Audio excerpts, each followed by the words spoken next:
Sementara itu, ini sebelum saya cerita tentang Hadi dia kata bahawa kerajaan akan tumbang selepas PRN ini.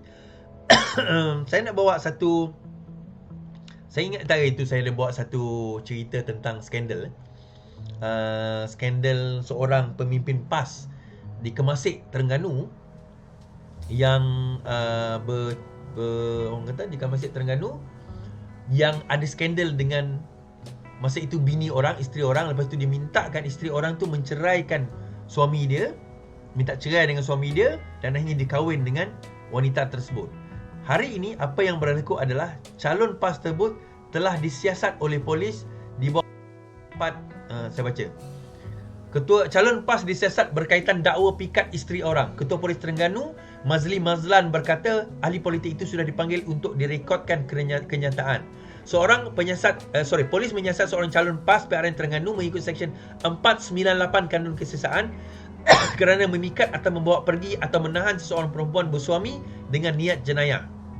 Ketua Polis Terengganu, Mazli Mazlan berkata ahli politik juga sudah dipanggil untuk direkodkan kenyataan beliau. Now, Akta 49 apa is atas Seksyen 498 Kanun Kesesaan ni apa?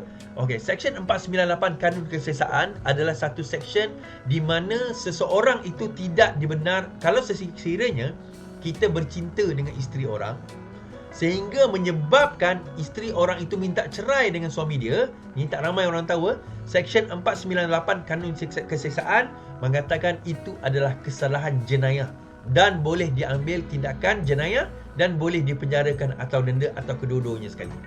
So sekarang ini ahli Parlimen PAS tersebut telah pun disoal siasat, ditahan tidaklah, tapi disoal siasat dengan Seksyen 498 ini. Itu yang pertama. Tetapi tak habis lagi.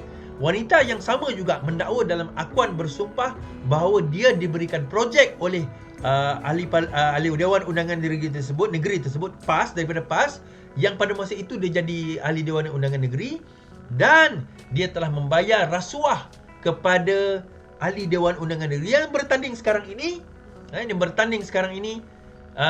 rasuah supaya kerana telah mendapat projek tersebut. Jadi peliklah tuan-tuan, bagaimana PAS yang bercakap tentang Islam, isterinya adalah seorang ustazah, bercakap tentang Islam, bercakap tentang ini kita undilah semuanya, akhirnya diri sendiri bergelumang dengan dengan kesalahan jenayah. Sekarang ni berada di Gudun Kota Lama. Lepas habis live nanti datang ke TikTok saya, nanti kita tunjuk air kat dalam toilet saya dekat Kelantan ni. Saya pergi ke 3 dun tadi. Dun Panco, Dun Panco. Lepas tu saya pergi ke Panco, Pekan Pasir. Lepas tu pergi ke Pasir Tumbuh. Pasir Tumbuh 3. Jadi untuk live interview tu boleh tengok dekat YouTube atau Facebook saya. 3 calon saya interview tadi. Pasir Tumbuh lah. Pasir Pekan, Pasir Tumbuh kan. Pekan Pasir, Pasir Pekan. Tak kisahlah. Aku dah confuse nama. Kan? Jadi bila kita pergi 3 tempat ni tuan-tuan, di sekitar tak jauh daripada Kota Baru, lebih kurang perjalanan 6 minit, 10 minit macam tu. Semua menghadapi masalah air. Dan bila kita tengok daripada peta, daripada plan tu, kita dapati bahawa majoriti Kelantan ini dia ada 3 kategori dipanggil merah, kuning, hijau kita kata. Kawasan yang mana air dia tak ada masalah, itu pun bukan air yang proper, ini air daripada gunung sebagainya, adalah kawasan Gua Musang. Yang tempat yang dikira okey kuning lah kita kata adalah Bacok, itu je. Yang lain selain daripada Bacok dan Gua Musang, semua ada masalah air yang kritikal. Masalah air yang kritikal, 33 tahun memerintah, masalah air yang kritikal. Yang lagi teruk, saya pergi Dun Panco. Dun Panco ni tempat Nick Amar bertanding tau. Dun Panco adalah tempat Nick Amar bertanding. Dan saya sempat tadi berkesempatan pergi ke satu pos Pakatan Harapan dibuat oleh sepupu Nick Amar sendiri, sebelah rumah Nick Amar. Muhammad Amar lah, orang kata tak nak panggil dia Nick Amar, tapi sebenarnya dia keturunan Nick lah. Di sebelah rumah dia, ni rumah dia, kalau kita tengok sebelah sini satu pos sepupu dia buat. Saya sempat jumpa sepupu dia, Pok Tek nama sepupu dia. Saya borak dengan dia, cerita. Dia kata kenapa? Dia kata saya masalahnya, okey, saya sepupu ni Amar, memang sepupu betul-betul, tapi saya nak ubah kali ni. Dia kata Kalau siapa-siapa pergi rumah Simpang 4, ada sekolah Nik Amar situ, sebelah ada satu lagi sekolah dia, dekat rumah tu, dekat depan tu dia buat post dekat simpang tu. Saya nak ubah kali ni, dia kata. Sebab apa? Tak tahan dah bang. 2 tahun bayar air AKSB, air pipe yang proper AKSB tu. 2 tahun dia kata bayar, tapi bayar setakat bayar kosong je. Air pun tak dapat, dia kata. Terpaksa dia cabut pipe tu, dia punya meter tu, dan akhirnya dia terpaksa boring. Boring tu maksudnya dia tebuk air daripada dalam tanah, gali keluar, masuk. Hotel ni pun sama. Kita tahu air tu air boring, tuan-tuan. Apabila, bukan boring B-O-R-I-N-G, B-O-A-R-I-N-G. Boring tu maksudnya dia kena tebuk. Dia kena cucuk, tebuk dari dalam tanah, keluarkan air, lepas tu proses. Even itu pun, dia ada masalah apa, tuan-tuan? Masalah dia adalah masalah daripada segi bau. Even kulit saya pun mula-mula rasa gatal juga sebenarnya, bagi yang tak biasa lah kan. Sebab dia high in iron dan magnesium. Ni bukan saya cakap, saya baca laporan. Tadi saya ada laporan. Mana laporan? Dalam kereta pula. Ada satu laporan saya baca, high in iron and magnesium. So dia tidak dirawat. Dan kalau kita tengok, WHO mengatakan bahawa masalah kepada kepada what do you call that, air yang tidak dirawat ini menyebabkan negeri itu tidak boleh dianggap sebagai negeri maju kalau sekiranya dia tidak dirawat. Itu masalah dia. Okey, malam ni kita akan bercerita tentang apa? Tentang isu 300 juta. Okey, yang tu kemudian. Tentang isu menantu Muhyiddin Yassin diburu polis. Menantu Muhyiddin Yassin diburu polis, tuan-tuan. Okey, itu yang pertama. Okey, saya nak ubah benda ni .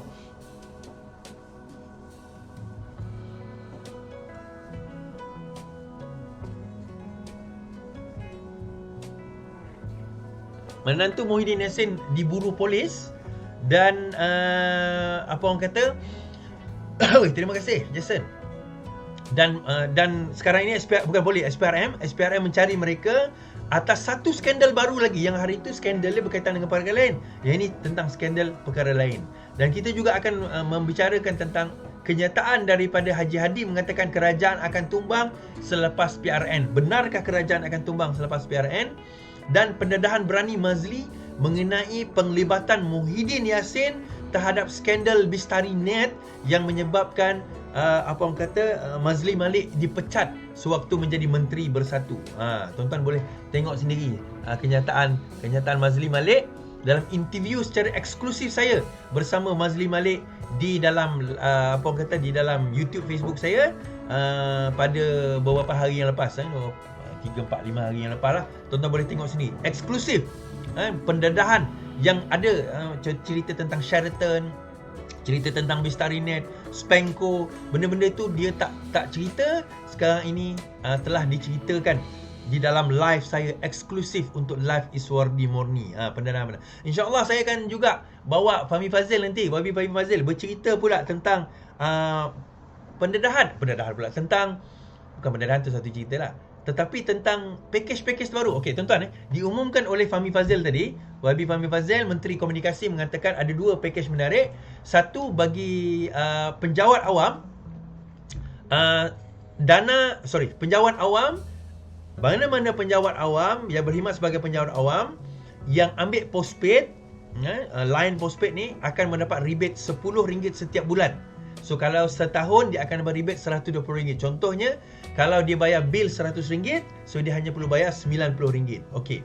Kemudian satu lagi package kepada pengguna yang bukan kerajaan lah. Sekarang ini ada package ramah dipanggil, 60 MB akan hanya perlu bayar RM60. Kalau sebelum ini RM60 itu membayar, RM90 membayar 60 MB.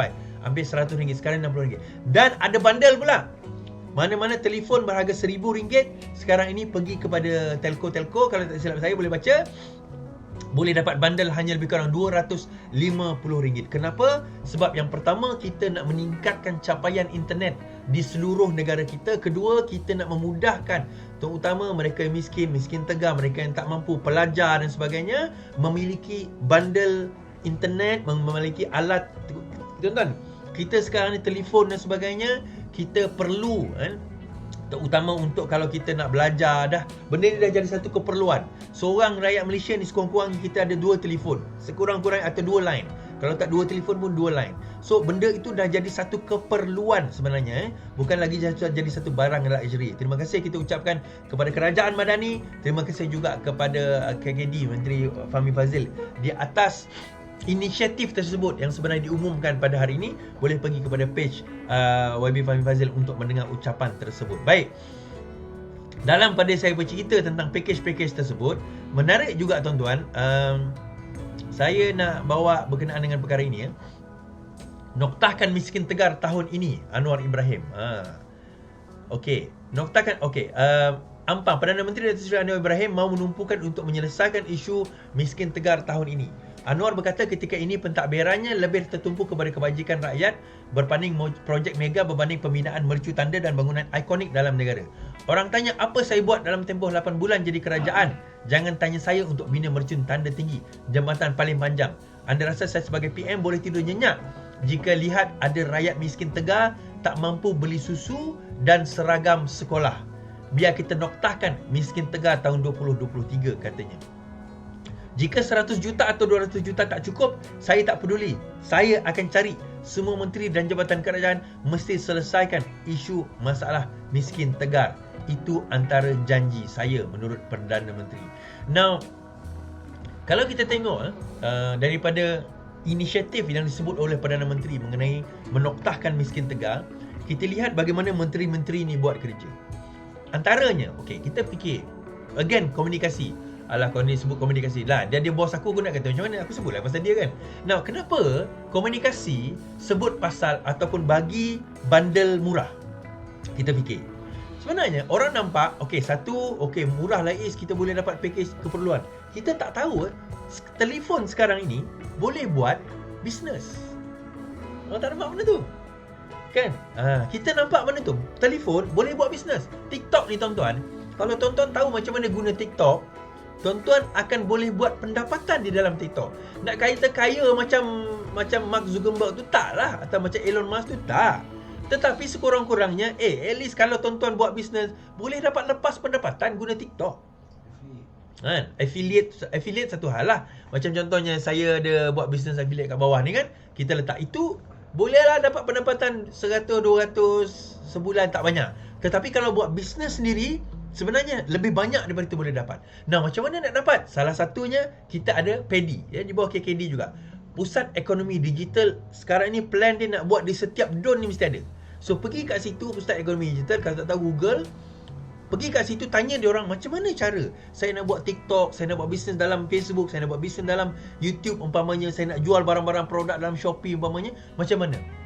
Tuan-tuan boleh Google sendiri benda tersebut. Boleh pergi ke PADI untuk bertanya. Dan itu adalah kaedah untuk kita nak menoktahkan miskin tegar. Tak ramai orang tahu itu kaedah sebenarnya bagaimana kita nak menoktahkan miskin tegar. Jadi benda tersebut yang perlu kita sekarang ni sampaikan, perlu kita nak bagi tahu rakyat, perlu kita nak nak kita bercakap tentang menoktahkan miskin tegar ni tuan-tuan. Bukan benda yang mudah, sebenarnya, tetapi tidak mustahil kalau sekiranya perkara itu dilakukan dengan betul. Kalau perkara itu dilakukan dengan betul, memang perkara itu bukanlah satu perkara yang mudah, yang sukar untuk nak dilakukan sebenarnya. Baik, saya nak beralih kepada satu cerita, iaitu, terima kasih, kenapa Sanusi tak muncul berceramah? Kerana katanya sebab apa? Sebab apa Sanusi tak muncul dalam ceramah-ceramah yang terkini? Kalau perasan, sepatutnya Sanusi sepatutnya muncul.